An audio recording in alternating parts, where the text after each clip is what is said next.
மற்றவர்கள் கருத்து முன்னாடி திரு ரவீந்திரன் துரைசாமி, உங்களுக்கு நிறைய தகவல்கள் வரலாம். என்ன நடந்து கொண்டு இருக்கிறது, நீங்கள் உங்களுக்கான தகவல் அப்படிங்கிறத முதல்ல பேசிடுவோம். அதாவது அதிமுகவுக்குள்ள ரெண்டு வித கருத்து கொள்கை அடிப்படையில் இருக்குது. பாஜக எதிர்ப்புங்கிற ஒரு கருத்தியல் கொண்டவங்க ஒரு 2/3 இருக்கிறாங்க. பாஜக கூட இணைந்து செயல்படணுங்கிற ஒரு எண்ணம் கொண்டவங்க, பாஜக கூட்டணியை விட்டது நஷ்டம்னு எண்ணம் கொண்டவங்க ஒரு 1/3 இருக்கிறாங்க. இதில் எடப்பாடி பழனிசாமி வந்து என்ன ஃபீல் பண்ணுறாருன்னா 18% கிறிஸ்தவ முஸ்லீம்கள் தமிழ்நாட்டில் இருக்கிறாங்க. இவங்களால தான் 2001 கலைஞர் ஆட்சிக்கு வர்றது தடுக்கப்பட்டது, 2006 ஜெயலலிதா அம்மையார் ஆட்சிக்கு வர்றது தடுக்கப்பட்டது, 2021 தான் 5.5% வாக்கு வித்தியாசத்தில் இவரும் ஓபிஎஸும் சேர்ந்திருக்கும் போது தடுக்கப்பட்டிருக்கும் போது இவர்களை மீறி பாஜக தொடர்புடைய எதுவும் நமக்கு வந்து பலன் அளிக்காதுங்கிறதுல எடப்பாடி பழனிசாமி தெளிவாக இருக்கிறாரு, உறுதியாக இருக்கிறாங்கிறதா என்னோட பார்வையாக இருக்குது. வர செய்திகளும் அதை தான் பாஜகவுடன் கூட்டணி இல்லைங்கிற திட்டவட்டன்னு. பட் பாஜக இல்லாமல் எம்எல்ஏ ஆக முடியாதுங்கிற லெவலில் ஒரு 1/3 ஏரியாவுக்குள்ள அதிமுக நிர்வாகிகள் இருக்கிறாங்க. அந்த நிர்வாகிகளை பொறுத்த அளவில் ஒரு ரீஅலைன்மெண்ட் தேவைங்கிற ஒரு எண்ண ஓட்டம் இருக்குது. இப்போ சசிகலா அம்மையாரும் ஓபிஎஸும் சொல்றது வெளியே இருந்து சொல்லக்கூடியதுதான். இது வந்து அவங்க சார்பாக செய்திகள் பரப்பப்படும், இது எல்லாம் செயல்படும். பட் அதுல சசிகலா பலம் நிரூபிக்காதவர். பிஜேபி உதவி இல்லாமல் வெற்றி பெற முடியாது 1/3 அப்படி நினைக்கிறாங்களா என்ன? கண்டிப்பா இருக்கிறாங்க. கோயம்புத்தூர் சைடில் உள்ள அதிமுக ஆட்கள் இருக்கிறாங்க. 21 அது ஃபுல்லா கோயம்புத்தூர்ல வெற்றி பெற்ற வேலுமணி இன்னைக்கு தேமுதிக டெபாசிட் போயிருக்குங்க நிலைமைக்கு அவர் ஆளானது வெளிப்படையா தெரியும்.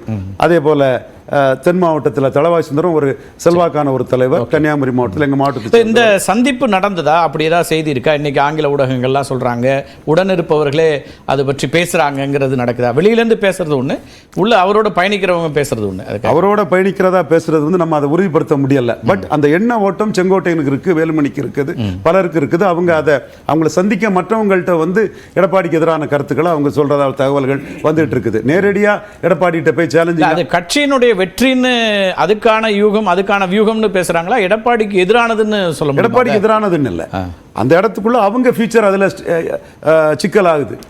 அந்த ஏரியா சொல்ல போனா பாட்டாளி மக்கள் கட்சி 10 இடத்துல போட்டிட்டாங்க. ஒரு இடத்துல தான் அவங்க அதிமுக 9 இடத்துல அவங்க அதிமுக தான் 2ஆம் இடம் வந்தாங்க. ரொம்ப ஸ்ட்ராங்கா கூட வந்தாங்க. சிதம்பரத்துல ரொம்ப ஸ்ட்ராங்கா அதிமுக வந்தது நம்ம கடலூர் வரைக்கும். ஆனா பாஜக 19 இடத்துல போட்டிட்டாங்க. நான் மற்ற இண்டிபெண்டன்ட் அவங்கள விட்டுட்டேன். 23 19 போட்டிட்டாங்க. அதுல 8-9 இடங்கள்ல அதிமுக 3ஆவது இடம் தள்ளி 2ஆவது இடம் வந்துட்டாங்க.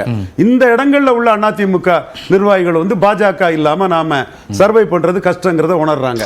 பட் அவங்க எடப்பாடிக்கு அதை ரிவோல்ட் பண்ணதுக்கு தயாரா இல்ல. நீர் பூத்த நெருப்பா ப்ரோ பிஜேபி ஆன்டி பிஜேபிங்கிறது அதிமுகவுக்குள்ள இருக்குது. அது வந்து அவங்க கொள்கை சார்ந்ததுங்கிற அடிப்படையும் தாண்டி அவங்க ஏரியா சார்ந்தது. இப்ப வட தமிழகத்துல வந்து பாஜக மைனஸ்ங்கிற இதை வந்து பாஜக ஒரு கூட்டணி கட்சியை அதை அனுபவிக்குது.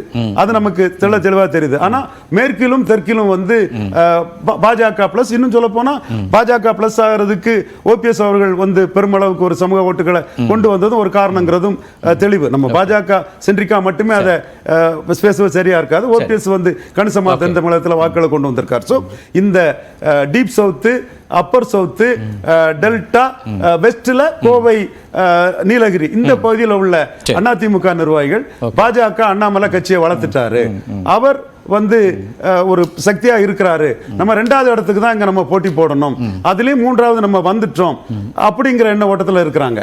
இது இவரு தங்கமணி போன்றவங்க கம்ஃபர்டபுளா இருந்தாலும் கூட வெறும் எம்எல்ஏ எண்ணத்துக்கு நாளைக்கு ஆட்சிக்கு வரணும்னா எல்லாமே ஒரு லார்ஜர் இதா நின்று ஒரு 1-to-1ங்கிற அளவுக்கு ஒரு கட்டமைப்பை உருவாக்குனாதான் அது சரியா இருக்குங்கிறதுல தங்கமணி போன்றவங்க. அதுல வந்து எனக்கு என்ன கேள்வி இருக்குன்னா, ஒன்றிணையணும் அப்படின்னு சொல்றது கட்சியில இருந்து பிரிந்து சென்றவர்களாம் ஒன்றிணையணுமா, இல்ல கூட்டணியில இருந்து பிரிந்து சென்றவர்களாம் ஒன்றிணையணுங்கிறீங்களா?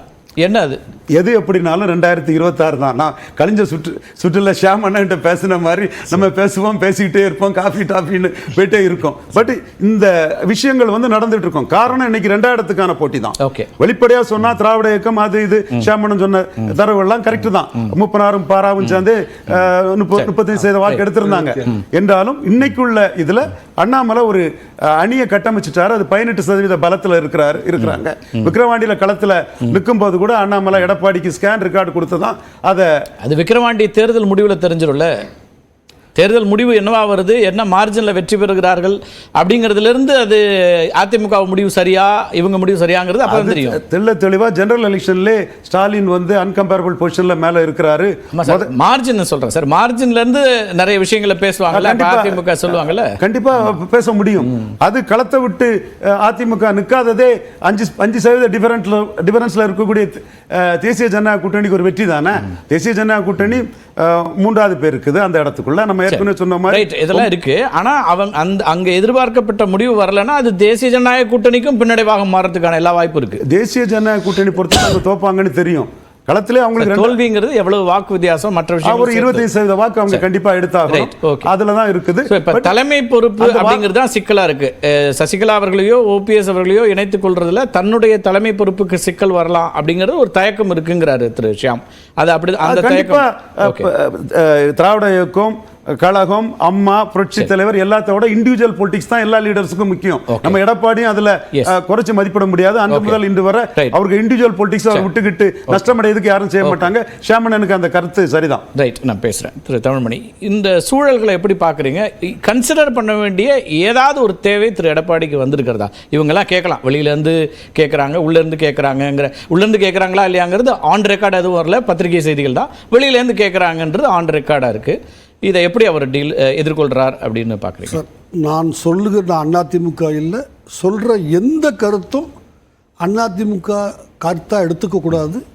நானும் ஒரு அரசியல் உங்களோட பார்வை அவ்வளோதான். ஒரு 6 விஷயம் சொல்கிறேன், பிறகு நீ எந்த கடன் நம்ம சொல்கிறேன். ஆனால் அதுக்கு பிறகு என்கிட்ட ஒன்று கூட இல்லை. சொல்லிடுங்க நீங்கள். அந்த 6 தான் முடிச்சிட்டேன்னா இங்கே பாருங்க சார். ஆமாங்க, நீங்கள் எடுத்துக்கலாம். அந்த அளவுக்கு நீங்கள் உங்களை டிஃபெண்ட் பண்ண வேண்டி இருக்கும். இந்த 6 பாயிண்ட்லேயே நீங்கள் அவுட்டு. கரெக்ட், அழகாக சொல், நன்றி. அதனால் ட்ரெய்லர் பயங்கரமாக இருக்கு. நீங்கள் மெயின் பிக்சருக்கு வந்துருங்க. ரொம்ப நெருக்கம் அவர் சீனியர் கவுன்சில் போய் பண்ணலாம் சார். பத்திரிகை செய்திகள் பொய்யில்லைன்னு நான் நம்புகிறேன். சரி, ப்ரெஷர் கொடுத்துருப்பாங்க, வேலுமணி, வீரமணி, அன்பு, இதெல்லாம் நான் நம்புகிறேன். என்னுடைய பொலிட்டிக்கல் அனாலிசிஸ், அவர்கள் மீது வழக்குகள் இருக்கின்றன. தங்களை காப்பாற்றிக் கொள்ள வேண்டிய ஒரு கவசம் அவர்களுக்கு தேவைப்படுகிறது. எனவே நீங்க சொன்ன இஷ்யூ தான், இவர்களை சேர்ப்பது மட்டுமல்ல, பாஜகவை எக்ஸாக்ட் இல்லை 2 இப்படி ஆரம்பிப்போம், சேர்ப்போம். அது நான் புரிஞ்சுக்க முடியுது.